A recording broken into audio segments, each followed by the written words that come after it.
नमन श्री एकदंता एकपणे तुची आता एकी दावीसी अनेकता परी एकात्मता न मोडे। खरं तर संपूर्ण जगभरामध्ये गणेशोत्सव साजरा होतोय।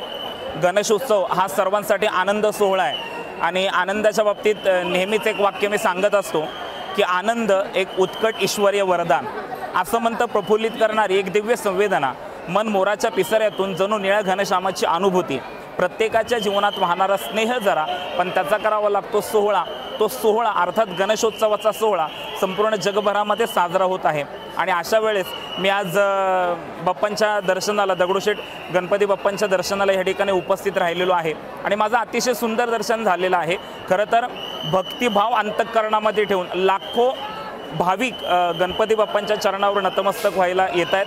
Colours Marathi, Bigg Boss Marathi season 5च्या पर्वामध्ये मी स्पर्धक म्हणून जेव्हा होतो त्यावेळेस अगोदर स्पर्धेला जाण्याच्या अगोदर मी दगडूशेठ गणपती बाप्पांच्या दर्शनाला आलो होतो आणि त्यानंतर खरं तर कलर्स मराठीवर तो कार्यक्रम अतिशय यशस्वीपणे पार पडतो। त्या कार्यक्रमाचा एक घटक होण्याचं भाग्य मला गणपती बाप्पांच्या आशीर्वादाने लाभलं आणि आज गणपती बाप्पांच्या चरणावर मी समर्पित होण्यासाठी माझे मित्र अभिनेते पवन असतील, त्याचप्रमाणे माझे मित्र समीर असतील, यांच्यामुळे या ठिकाणी मला उपस्थित राहता आलं।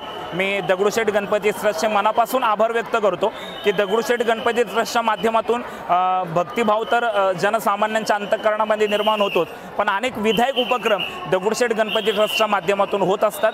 तर त्यांच्या ह्या आध्यात्मिक कार्याला मी एक वारकरी संप्रदायाचा पाईक म्हणून कोटी कोटी शुभेच्छा देतो। धन्यवाद। रामकृष्णारी, जय शिवराय, जय गणेश।